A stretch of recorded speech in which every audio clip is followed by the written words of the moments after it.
दोस्तों आखिर ऑप्शनल का चुनाव कैसे करें, कौन सा ऑप्शनल बेस्ट है, ऑप्शनल चुनने का सही समय क्या है, इन सब के बारे में आज मैं एक ये वीडियो लेके आ रहा हूँ। तो दोस्तों मैं पॉइंट वाइज पॉइंट आपको बताना चाहूँगा कौन सी बातें आपको ध्यान रखनी चाहिए ऑप्शनल चूज़ करते समय। तो सबसे पहले मैं आपसे कहना चाहूँगा, जब आप पढ़ाई शुरू करते हैं तो आपको 3 से 4 महीने जो भी आप पढ़िए, आराम से पढ़िए। शुरुआत में आपको जल्दबाजी नहीं करनी चाहिए कि मेरा फ्रेंड ने ये लिया है या वो लिया है। तो सबसे पहली चीज़, जब भी आप कोई ऑप्शनल चुनें, जो 5 पॉइंट मैं आपको बताऊंगा, फिर आपको लेना कैसे है वो भी मैं आपको बताऊंगा। सबसे पहले आपको देखना है इंटरेस्ट, कौन से सब्जेक्ट में आपको इंटरेस्ट आ रहा है, ठीक है। क्योंकि इंटरेस्ट मैं इसलिए कह रहा हूँ क्योंकि अगर आपको इंटरेस्ट नहीं रहेगा तो हो सकता है आप फर्स्ट या सेकेंड अटैम्प्ट में सिलेक्ट ना हो, तो काफ़ी लंबा टाइम आपको सब्जेक्ट को पढ़ना पड़ेगा। अगर आपको बोरियत आने लगी तो काफ़ी ज़्यादा प्रॉब्लम होगी इसको आगे लेकर चलने में। और अगर आप ऑप्शनल चेंज करेंगे या कुछ भी है तो और ज़्यादा आपको टेंशन होगी। इसलिए मैं आपको पहला पॉइंट ये होगा कि आपको इंटरेस्ट होना चाहिए उस ऑप्शनल में। फिर सेकंड चीज़ ये है कि उसके लिए आपको गाइडेंस मिल जाए, कोई अपना जो भी सीनियर हो या कहीं आसपास से कोई, या इंटरनेट पे उसके लिए मटेरियल अवेलेबल हो, या उसके नोट्स वगैरह आप हों ढूंढें तो उसके नोट्स आसानी से मिल जाते हों। इसके साथ साथ अगर उसमें अपडेट करने के लिए कुछ ज़रूरत पड़ती हो तो उसका अपडेशन का जो मटेरियल है वो ईज़िली अवेलेबल हो। इसके साथ साथ अगर आप कोशिश करिए उसके लेक्चर वगैरह आसानी से यूट्यूब में, या अगर आप पेड कोर्स ले सकते हैं तो उसके अवेलेबल है कि नहीं, इस चीज़ का आपको चेक कर लेना चाहिए। अब इसके साथ साथ मेन पॉइंट जो है, इतना क्राइटेरिया देखने के बाद मेन पॉइंट आता है ये कि वो स्कोरिंग होना चाहिए। मतलब आप इतना देख लीजिए, है ना। कोई भी, मैं ये नहीं कह रहा हूँ कि अगर आपका इंटरेस्ट हो तो कोई भी आप सब्जेक्ट ले लीजिए। कई सब्जेक्ट ऐसे होते हैं जो इसमें स्कोर करना काफ़ी ज़्यादा मुश्किल होता है, और कई में आप बहुत कम एफर्ट डाल के काफ़ी अच्छा स्कोर कर सकते हैं।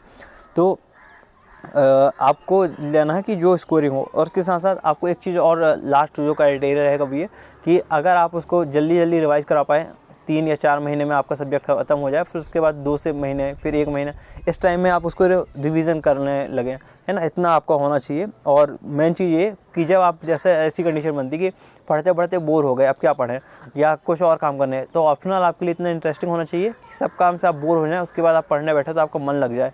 क्योंकि आपको दिन के 3 से 4 घंटे, और हो सकता है कि अपनी ज़िंदगी 3 से 4 साल उस सब्जेक्ट को देना है, आपको पढ़ सकते हैं। तो बिल्कुल आपको संभाल के रखना होगा। अब उसके बाद अब इस चीज़ के प्रोसेस को करना कैसे, तो मैं आपको कहना चाहूँगा कि पहले जो अभी आप जीएस पढ़ रहे हैं, आप जहाँ से भी शुरू करते हैं, पहले तो जैसे आप पॉलिटी उठाएंगे, फिर इकोनॉमी, या जो भी इसके लेक्चर वगैरह जो भी आप फॉलो करते हैं, या कोचिंग जाते हैं, कुछ भी करते हैं, तो पहले जीएस कुछ पार्ट पढ़िए। जीएस में जैसे आप पढ़ना शुरू करेंगे तो आपको हिस्ट्री में पढ़ने में मज़ा आएगा, ज्योग्राफी, पॉलिटी, और भी कई सब्जेक्ट है, इकोनॉमी। तो इसको जब आप पढ़ना शुरू करेंगे तो आपको कुछ सब्जेक्ट में अपने आप इंटरेस्ट आने लगेगा। उस इंटरेस्ट के बेस पे आप ऑप्शनल का एक मन बना सकते हैं, या जब आप ऑप्शनल की लिस्ट निकालेंगे तो 23 से 24 हमारे पास लिस्ट है ना। उस लिस्ट में आपको 3 से 4 में अपने आप रुझान आने लगेगा कुछ सब्जेक्ट पढ़ने के बाद। मतलब जब भी आप जनरल स्टडीज़ के प्रीलिम्स और मेंस का जब आप सिलेबस ख़त्म करना शुरू करेंगे, फिर अब उसके बाद जो भी आपने क्राइटेरिया सेट किया उसमें 3 से 4 सब्जेक्ट जो भी आपने लिस्ट बनाई है, जैसे अगर आप देख लीजिए साइकोलॉजी हो गया, या आपका हिंदी लिटरेचर हो गया, या फिलॉसफी हो गया, कोई भी 3-4 जो भी आपका है।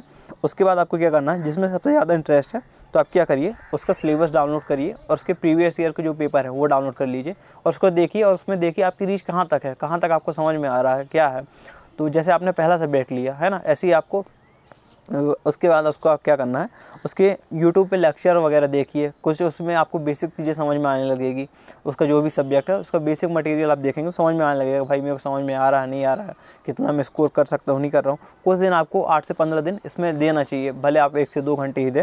अगर इस पर अगर आपको इंटरेस्ट आ रहा है, मटेरियल अवेलेबल है, नोट्स है, लेक्चर है, सब कुछ है, तो इस पर आप कंटिन्यू कर सकते हैं। लेकिन ऐसा नहीं है तो जैसे आपका जो क्राइटेरिया होगा 3 से 4 सब्जेक्ट का, उसके बाद सेकेंड सब्जेक्ट, ऐसे थर्ड सब्जेक्ट और फोर्थ सब्जेक्ट, इन चारों के बीच में ही कोई एक आप चुन सकते हैं। और क्राइटेरिया यही रखिए, और उसके साथ जो 5 मैंने कंडीशन बताई उन कंडीशन को फॉलो करिए।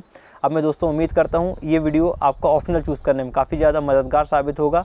और वीडियो अच्छा लगा हो, यूज़फुल लगा हो तो वीडियो को लाइक कर दीजिए। अगर चैनल पर नए हो तो चैनल को सब्सक्राइब करके बेल आइकन जरूर दबा दीजिए, ताकि कोई भी इंपॉर्टेंट अपडेट आपसे मिस ना हो जाए। जय हिंद दोस्तों।